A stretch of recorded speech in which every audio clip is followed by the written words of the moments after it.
નમસ્કાર દર્શક મિત્રો, સ્વાગત છે આપનું કે ન્યૂઝમાં। હું છું આપની સાથે યશ। તો મહત્વના સમાચાર શરૂ કરતા પૂર્વે નજર કરીએ આજની હેડલાઇન્સ પર। ગુજરાતમાં હવે નવી રાષ્ટ્રીય શિક્ષણ નીતિનો અમલ શરૂ કરાયો છે।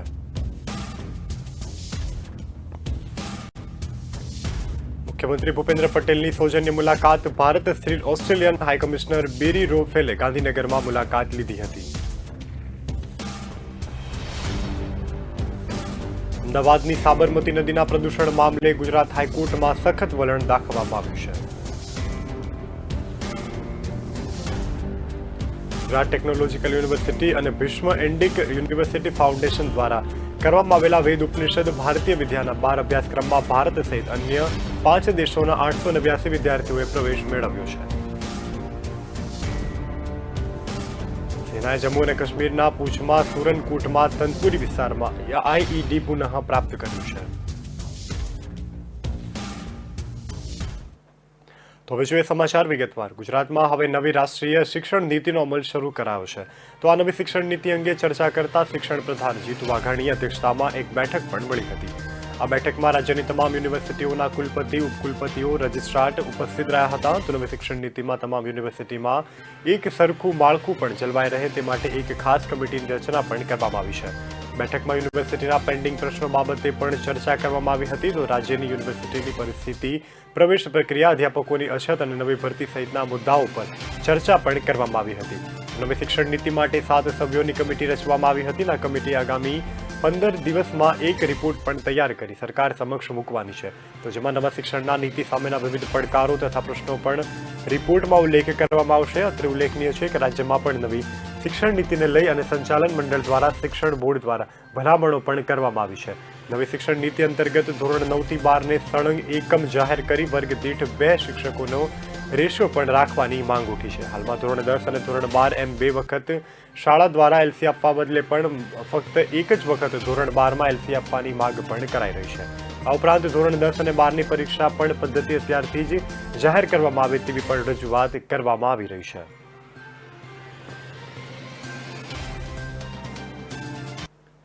મુખ્યમંત્રી ભૂપેન્દ્ર પટેલની સૌજન્ય મુલાકાત ભારત સ્થિત ઓસ્ટ્રેલિયન હાઈકમિશનર બેરો ઓફેરેલે ગાંધીનગરમાં લીધી હતી। મુખ્યમંત્રી ભૂપેન્દ્ર પટેલે વેપાર, ઉદ્યોગ, શિક્ષણ અને રિન્યુએબલ એનર્જી ક્ષેત્રમાં પણ ઓસ્ટ્રેલિયા અને ગુજરાત સાથે મળી અને આગળ વધે તથા સંબંધોનું સેતુ પણ વધુ સુદૃઢ બને તે માટેની ઉત્સુકમાં બેઠક પણ ચર્ચા કરી છે। પરામર્શ દરમિયાન વ્યક્ત કરી હતી અને પ્રધાનમંત્રી આત્મનિર્ભર ભારતની નેમ આ સંબંધે સેતુથી પણ પાર પાડવામાં નેમ પોતે દર્શાવી છે। મુખ્યમંત્રી ભૂપેન્દ્ર પટેલે મુખ્યપ્રધાન નરેન્દ્ર મોદીના આગવા વિઝનની પણ તેઓએ ફલશ્રુતિ અને નિર્માણ પામેલા સ્ટેચ્યુ ઓફ યુનિટી ખાસ મુલાકાત લેવા ઓસ્ટ્રેલિયન હાઈકમિશનરને અનુરોધ પણ કર્યો છે। ઓસ્ટ્રેલિયન હાઈકમિશનરે મુખ્યમંત્રીને ઓસ્ટ્રેલિયા મુલાકાતે નિમંત્રણ પણ આપ્યું છે। તો સૌજન્ય મુલાકાત બેઠકમાં મુંબઈ ખાતેના ઓસ્ટ્રેલિયન કોન્સ્યુલેટ જનરલ પીટર ટ્રાવર્સમાં પણ મુખ્યમંત્રીનું મુખ્ય અગ્ર સચિવ કે કૈલાશનાથ, અધિક મુખ્ય સચિવ પંકજ જોશી અને ઉદ્યોગ કમિશનર રાહુલ ગુપ્તા, ઇન્ડેક્સ બીના મેનેજર અને ડિરેક્ટર શ્રીમતી નીલમ રાણી પણ જોડાયા હતા। મુખ્યમંત્રી ઓસ્ટ્રેલિયન હાઈકમિશનરને સ્ટેચ્યુ ઓફ યુનિટીની પ્રાકૃતિક સ્મૃતિ ભેટ રૂપે પણ આપી હતી।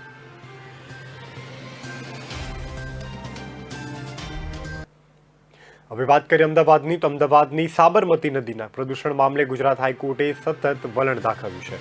હાઈકોર્ટે કહ્યું છે કે જે પણ નિષ્કાળજી દાખવતા હોય અને પોતાનું કામ વ્યવસ્થિત ના કરતા હોય તેમની સામે પગલાં પણ લેવા જોઈએ। હાઈકોર્ટે ઉત્તરાખંડમાં વાદળ ફાટવા અને ભારે વાદળની ઘટના બાદ પણ ટકોર કરી છે અને કુદરત પણ હાલ માફ કરવાના મૂડમાં નથી। લેબ કર્મચારીઓ દ્વારા થતી આ પ્રકારની કામગીરી અંગે પણ હાઈકોર્ટે ભારોભાર નારાજગી વ્યક્ત કરી અને કહ્યું છે કે આ લોકોની બેદરકારી બદલ અમે પણ એમની સસ્પેન્ડ કરીશું। આ પ્રકારની બેદરકારી ચલાવી લેવાય નહીં અને સાથે જ ગેરકાયદેસર કનેક્શન પાઇપલાઇનમાં પણ જોડી દેવામાં આવે છે તે બાબતે પણ ટકોર કરતા હાઈકોર્ટે કહ્યું કે આવી પાઇપલાઇનના કનેક્શન કેમ તાત્કાલિક કાપી શકાતા નથી। તો જેના જવાબમાં હાઈકોર્ટે નારાજગી વ્યક્ત કરી અને કહ્યું છે કે વર્લ્ડ બેંક પાસેથી લોન લેવા છતાં પણ આવા પ્રકારની સુએજ ટ્રીટમેન્ટ પ્લાન્ટ પણ તમે ચલાવો છો, તો લોકોના જીવ સાથે અને પર્યાવરણ સાથે પણ તમે રમત રમી રહ્યા છો। તો કોર્ટે મિત્રને અમદાવાદ મ્યુનિસિપલ કમિશનર અને ચીફ સેક્રેટરી આવી મુદતમાં કોર્ટ હાજર રાખવા પણ સૂચના કરી છે। આ કેસની વધુ સુનાવણી 3 ડિસેમ્બરના રોજ હાથ ધરવામાં આવશે।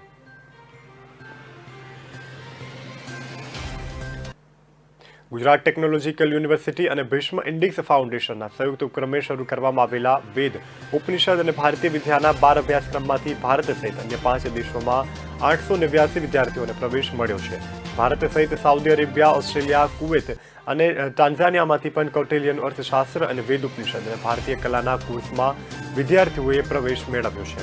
જીટીયુ અને ભીષ્મ ઇન્ડિક ફાઉન્ડેશનના સંયુક્ત ઉપક્રમે ભારતીય પ્રાચીન સંસ્કૃતિ, ઇતિહાસ અને વારસામાં શરૂ કરવામાં આવેલા 12 શોર્ટ ટર્મ કોર્સમાં પણ ભારતના 21 રાજ્યો સહિતના અન્ય 5 દેશોમાંથી કુલ 889 વિદ્યાર્થીઓને પ્રવેશ મળ્યો છે. આ અભ્યાસક્રમ 12 ભીષ્મ સ્કૂલ ઓફ ઇન્ડિયા અને સ્ટડીઝની મદદથી જીટીયુના હેરિટેજ સેન્ટર દ્વારા હાથ ધરવામાં આવશે. તો આ અભ્યાસક્રમમાં સવાર અને સાંજની બેચ રાખવામાં આવી છે, જેથી નોકરી કરનાર વ્યક્તિ પણ તેમાં જોડાઈ શકે છે, અભ્યાસ કરી શકે છે અને વયની પણ કોઈ મર્યાદા નક્કી કરવામાં આવી નથી. અભ્યાસક્રમ માટે નોંધણી શરૂ થઈ જશે અને ત્યાર માત્ર દેશ જ નહીં પરંતુ વિદેશના વિદ્યાર્થીઓને પણ અભ્યાસક્રમમાં રસ દાખવ્યો હતો, જેને પરિણામે ભારત ઉપરાંત 5 અન્ય દેશોમાં 889 વિદ્યાર્થીઓને અભ્યાસક્રમમાં પ્રવેશ પણ મળ્યો છે. સેનાએ જમ્મુ અને કાશ્મીરના પૂંછમાં સુરનકોટમાં રત્નપુર વિસ્તારમાં આઈઈડી પુનઃ પ્રાપ્ત કર્યું છે. હકીકતમાં પૂંછમાં જંગલોમાં છુપાયેલા આતંકવાદીઓને મારવા માટે છેલ્લા 11 દિવસથી પૂંછના જંગલોમાં આતંક સામે સેનાનું એક મેગા ઓપરેશન પણ ચાલી રહ્યું છે. ત્રાસવાદીઓના ગાઢ જંગલના આવરણ હેઠળ છુપાયેલા છે અને સૈનિકોને પણ સમગ્ર જંગલને ઘેરી લીધું છે. આકાશમાંથી જમીન પર આતંકવાદીઓ પર નજર પણ રાખવામાં આવી રહી છે, ત્યારે અત્યાર સુધીમાં 9 જવાનો શહીદ પણ થયા છે. પરંતુ આજ સુધી આતંકવાદીઓનો કોઈ પત્તો મળ્યો નથી, તો સર્ચ ઓપરેશન પણ ચાલી રહ્યું છે, પરંતુ આતંકીઓ તરફથી કોઈ ગોળીબાર પણ થયો નથી. સૂત્રોમાંથી જાણવા મળતી માહિતી મુજબ હવે અંતિમ હુમલો આતંકવાદી પર કરવામાં આવશે. તો સેનાએ પણ રત્નાપીર વિસ્તારમાંથી આઈઈડી રિકવર પણ કરી છે અને કહેવામાં આવી રહ્યું છે કે સુરક્ષા દળોએ પણ તેને નિષ્ક્રિય કરી દીધું છે.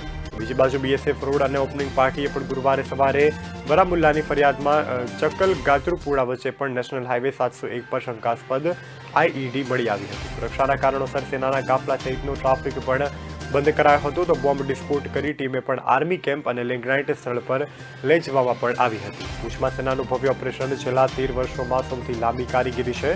ઓક્ટોબરમાં પણ એક જુનિયર કમિશનર અને ઓફિસર સહિતના સેનાના 4 જવાનોને ઠાર પણ કરવામાં આવ્યા હતા. જવાનોએ મંગળવારે સાંજે જંગલોમાં સર્ચ ઓપરેશન તેજ કર્યું છે. તો કમાન્ડોએ પણ તેમની સાથે જોડાયા અને નુકસાન ટાળવા માટે સૈન્યએ જંગલોની આસપાસ રહેતા લોકોની ઘરની અંદર રહેવાની પણ અપીલ કરી હતી.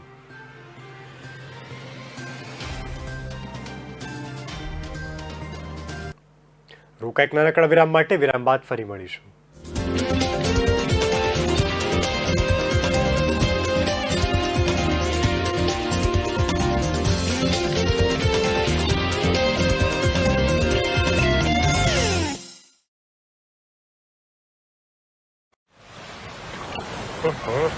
हम जब छोटे थे ना, हजारों कछुए आते थे इस बीच पर. हाँ, मैंने भी देखे हैं.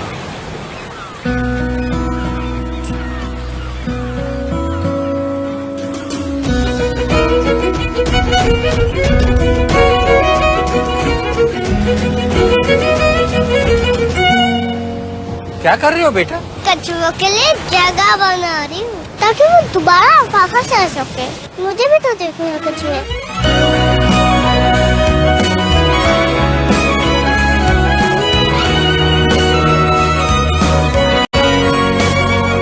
अगर कल को बदलना है तो पहले खुद को बदलना पड़ेगा. सर्फ एक्सेल में हमने भी की है एक शुरुआत खुद को बदलने की. Surf Excel matic liquid 100% eco friendly actives के साथ मुश्किल दाग निकाले और पर्यावरण का भी रखें ख्याल. न ऐश का न द्वेष का, यह दंगल है देश का.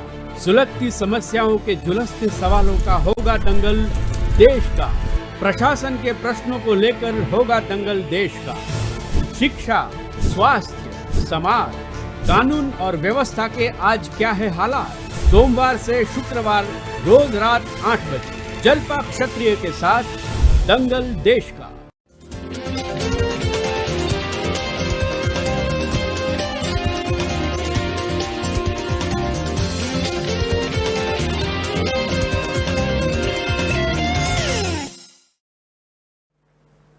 વિરામ બાદ આપનું સ્વાગત છે. હવે જોઈએ સમાચાર આગળના.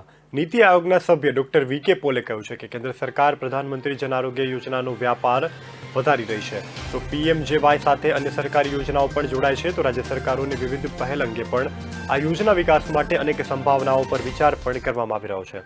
ડોક્ટર પોલે ઉદ્યોગ જગતને આરોગ્ય ક્ષેત્રનું માળખું મજબૂત કરવા આહવાન પણ કર્યું છે. તો ડોક્ટર પોલે કહ્યું છે કે સરકાર PMJY યોજના સુધારવા પણ અમલ ચાલુ કરાશે. તો જે સંસ્થા અત્યાર સુધી તેનો ભાગ બની નથી તેને પણ તેની સાથે ભાગીદારી કરવી જોઈએ. તો તેમણે વધુમાં જણાવ્યું છે કે બાકીની હોસ્પિટલોને પણ PMJYના સમાવેશ માટે કામ પણ કરવું જોઈએ. તો દેશની ક્રિટિકલ મેડિસિન્સ અને કટોકટી દવાના ક્ષેત્રમાં પણ વિસ્તરણ કરવાની જરૂરિયાત છે. તો હેલ્થ કેરની સ્થિતિમાં પણ સુધારા કરાશે. તેમણે ખાનગી ક્ષેત્રે આગામી વર્ષના બજેટ માટે પણ સૂચનો આપવા અને દેશમાં આયુષ અથવા તો પરંપરાગત દવા ક્ષેત્રને કેવી રીતે મજબૂત અને ઉપયોગ કરવો તે પણ જણાવવા અપીલ કરી છે.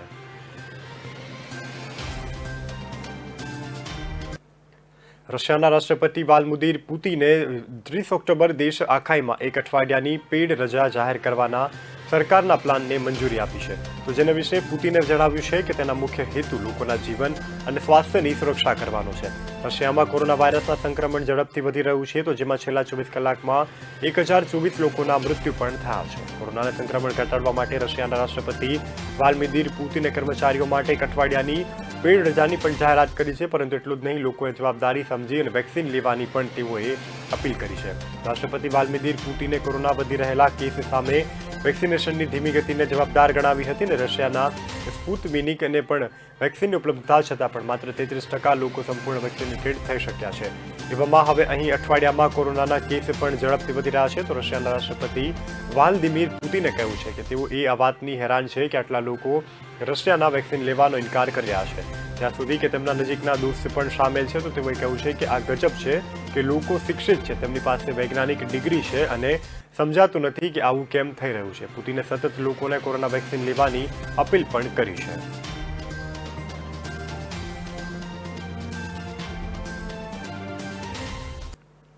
હવે વાત કરીએ પાકિસ્તાનની. તો પાકિસ્તાનની સ્થિતિ દિવસે ને દિવસે બગડી રહી છે. પાકિસ્તાનના વડાપ્રધાન ઇમરાન ખાન ગમે તેટલા દાવા કરે પણ તેમનો દેશ દરેક બાબતમાં પાછળ છે.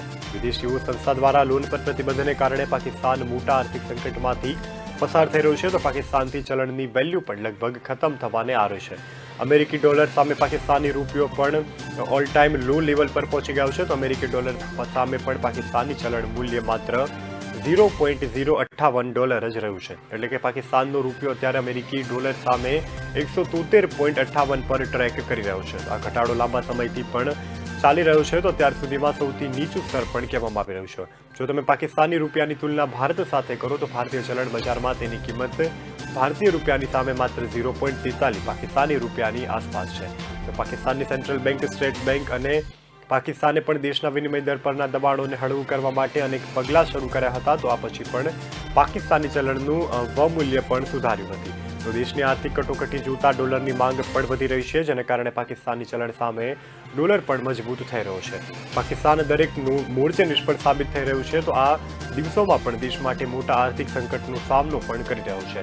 પાકિસ્તાને તેની જરૂરિયાતોને પહોંચી વળવા માટે મોટા પ્રમાણમાં વિદેશી ભંડોળની જરૂર છે. તો પાકિસ્તાને પણ આગામી 2 વર્ષમાં $51.6 અબજ અથવા તો $3,843 અબજ રૂપિયાની મદદની પણ જરૂર વર્તાઈ રહી છે.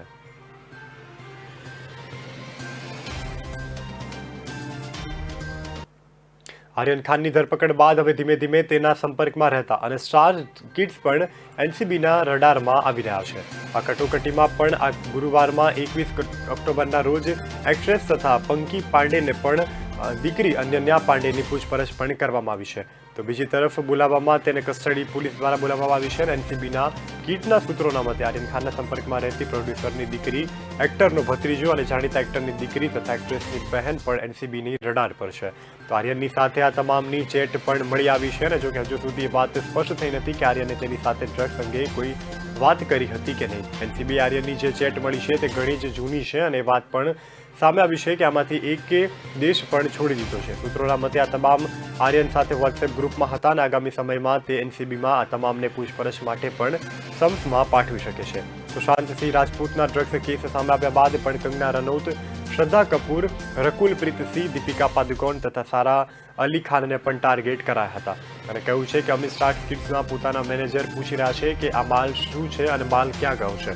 તો ગયા વર્ષે પણ 4 એક્ટ્રેસને NCBએ પૂછપરછ કરી હતી. તો કંગનાએ તો સોશિયલ મીડિયામાં કહ્યું છે કે મારી વાત રિપીટ કરો, ડિપ્રેશન અને નશીલી દવાઓને પણ દુરુપયોગના પરિણામ છે. તો કથાકથિત હાઈ સોસાયટીના અમીર સ્ટાર કિડ્સનો સારો ઉછેર થયો હોવાનો દાવો કરે છે, પરંતુ પોતાના મેનેજર પૂછે છે કે માલ ક્યાં છે. તો આવી હરકતને લઈ અને પણ સમાજ પર એક માઠી અસર જોવા મળી રહી છે.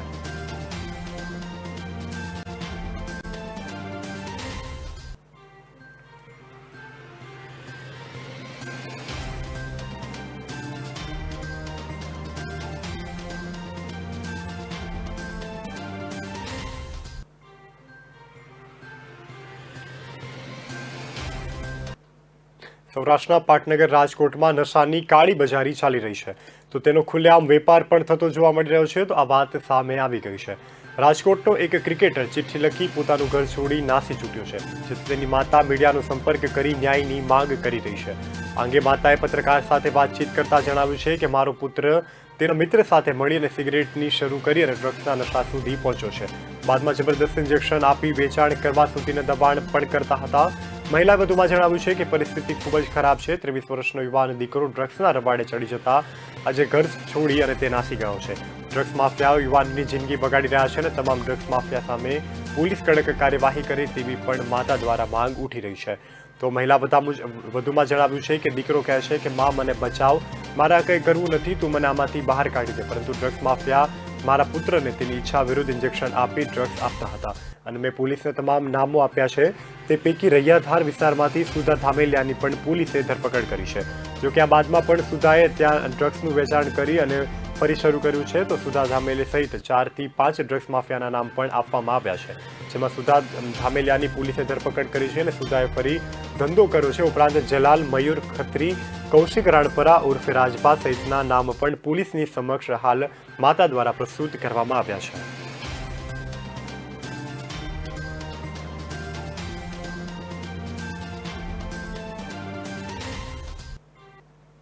હાલ સમય થયો છે એક નાનકડા વિરામનો. વિરામ બાદ ફરી મળીશું.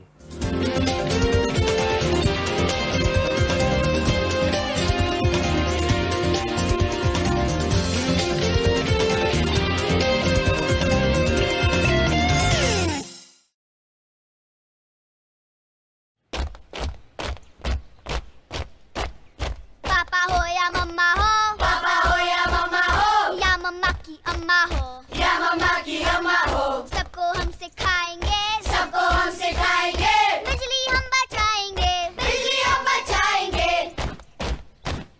बत्ती पंखा गीजर हो, बत्ती पंखा गीजर हो, एसी हो या हीटर हो, एसी हो या हीटर हो, कभी न चालू छोड़ेंगे, कभी न चालू छोड़ेंगे. नेबर हो या टीचर हो, नेबर हो या टीचर हो, अकल से और मेहनत से, अकल से और मेहनत से, और पूरी हिम्मत से, और पूरी हिम्मत से, सबको हम सिखाएंगे, सबको हम सिखाएंगे, बिजली हम बचाएंगे, बिजली हम बचाएंगे, बिजली हम बचाएंगे. बिजली हम जवानों, बचाएंगे. जहाँ बिजली वेस्ट हो रही है वही अपनी बैटलफील्ड है, तो बिजली बचाओ, देश बनाओ.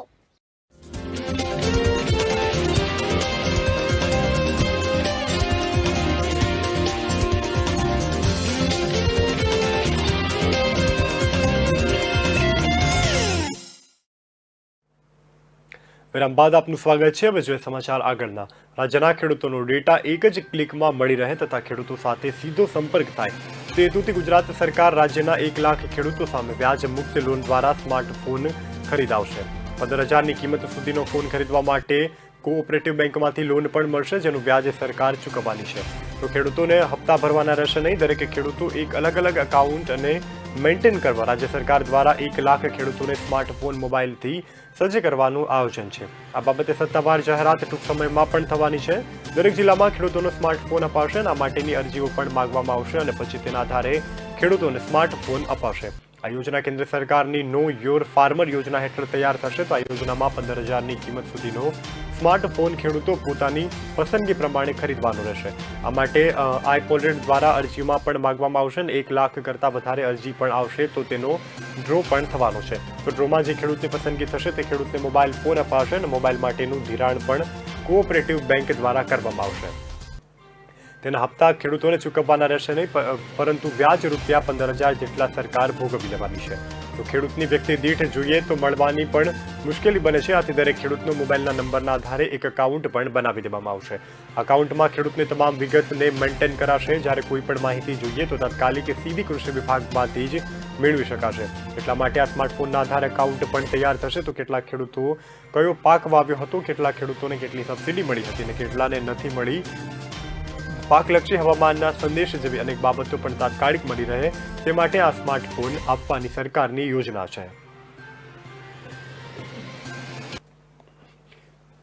એક તરફ વૃક્ષો વાવોની જાહેરાત અને વન મહોત્સવની ઉજવણી પાછળ કરોડો રૂપિયાના ધુમાડા થાય છે, તો બીજી તરફ સાણંદ અને નળ સરોવર રોડ ઉપર વર્ષો જૂના ઘટાદાર વૃક્ષોનો ખાત્મો બોલાવવાનું માર્ગ અને મકાન વિભાગ દ્વારા શરૂ કરવામાં આવ્યું છે. તો કુદરતનો કચ્ચરઘાણ કાઢે તેવો વિકાસ શું કામનો, તેવું પણ ચર્ચા સાણંદના રહીશો દ્વારા થઈ રહી છે. સાણંદ નળ સરોવર રોડ કે જે રોડ છે કે જે આણંદમાં સાણંદ વિસ્તારની હરણપાળ સાથે જીઆઈડીસી બાદ પણ હવે નવી રહેણાંક સ્કીમોને કારણે કોંડિગનું જંગલ બની ગયું છે. ત્યારે સાણંદના આંખ ઠરે તેવું માત્ર નળ સરોવર છે, તો જેમાં પણ હજારો ઘટાદાર અને લીલાછમ વૃક્ષો આવેલા છે, જેને કારણે અહીં લાખો પક્ષીઓ પણ વસવાટ કરે છે. ત્યારે નળ સરોવરના રોડ અને વાઇડિંગ કામને કારણે અનેક વૃક્ષોનું નિકંદન પણ કાઢવાનું શરૂ કરાયું છે. એક તરફ સાણંદ વિસ્તારના સાંસદ અને કેન્દ્રીય ગૃહમંત્રી અમિત શાહની 10 લાખ વૃક્ષો વાવવાની ઝુંબેશ ચાલી રહી છે, તો ત્યારે બીજી તરફ કુદરતી સંપત્તિ સમાન વૃક્ષોનો પણ ખાત્મો બોલાવાઈ રહ્યો છે. એક ગણતરી મુજબ માત્ર સાણંદમાંથી જ ગોરજ વચ્ચે 6 કિલોમીટરના એરિયામાં જ 6 વર્ષ જૂના 700થી પણ વધારે ઘટાદાર વૃક્ષો આવેલા છે અને આ વૃક્ષોનું નિકંદન અટકાય તેવી પણ સ્થાનિક અને ગ્રામજનોની માગણી છે. મકાન અને માર્ગ વિભાગના અધિકારી અલ્પેશભાઈ રાવતે સંપર્ક કરતા તેઓ જણાવ્યું છે કે નળ સરોવર રોડના 1250 મીટરના વિસ્તારમાં 327 વૃક્ષ કપાશે, જેમાં વન વિભાગની સત્તાવાર મંજૂરી પણ લેવામાં આવી હતી.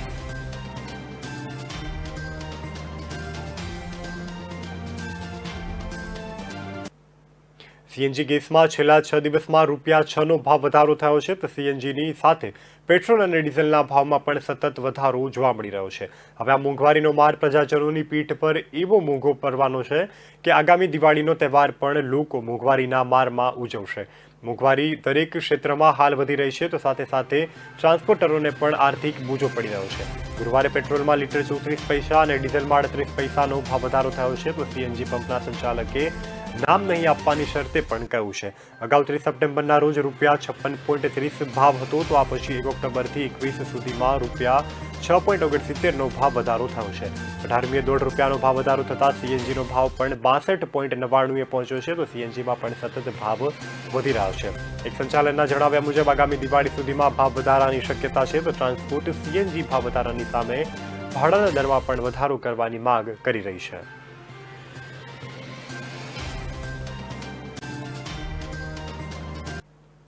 વેસ્ટર્ન ઓસ્ટ્રેલિયામાં તાજેતરમાં ચૂંટણી યોજાઈ હતી, જેમાંથી મૂળ રાજકોટના છેલ્લા 14 વર્ષથી ઓસ્ટ્રેલિયામાં સ્થાયી થયેલા કેયુર કામદાર કોર્પોરેટર તરીકે વિજયી બન્યા છે. તો વેટર્સના ઓસ્ટ્રેલિયામાં કોઈ ગુજરાતી યુવાન કોર્પોરેટર બન્યા હોય તેવો આ પ્રથમ બનાવ છે. તો તેમના હરીફ ઉમેદવાર છેલ્લા 6 ટર્મથી ચૂંટાઈને આવતા હતા. તેની સામે 61% વધુ મત મળવાની તેઓને વિજેતા બન્યા છે, તો તેઓ અપક્ષ તરીકે પણ ચૂંટણી લડ્યા હતા. કેયુર કામદારના ભાઈ હેમલ કામદારે જણાવ્યું છે કે ભારત દેશમાં બેલેટ પેપરની મદદથી થઈ છે અને તેથી બેલેટ પેપર કામદારોને પણ ઘરે પહોંચી જાય છે અને પોસ્ટ કરવા માટે 15 દિવસનો સમય પણ આપવામાં આવે છે. આ સમયમાં જો કોઈ પોતાના બેલેટ પેપર નથી પહોંચાડી શકતા તો તેઓ રૂબરૂ જઈ મતદાન કરી શકે છે. કેયુર કામદારે પહેલી વખત ચૂંટણી લડ્યા અને તેના હરીફ ઉમેદવાર ડેપ્યુટી મેયરના હોદ્દા પર હતા. તો કેયુર કામદારે 339 મત મળ્યા 1339 મત મળ્યા હતા, જ્યારે હરીફ ઉમેદવારને 875 મત મળ્યા છે. અહીં કોઈપણ વ્યક્તિ કોઈપણ પક્ષ વગર ચૂંટણી લડી શકે છે, જ્યાં ઉમેદવારો ડોર ટુ ડોર પ્રચાર કરે છે. કેયુર કામદારે વધુમાં જણાવ્યું હતું કે યુવા સિનિયર સિટીઝન તેમજ ડેવલપમેન્ટને જે સમય નથી તેના નિરાકરણ માટે તેઓ આ ચૂંટણી લડવાનું નક્કી કર્યું હતું.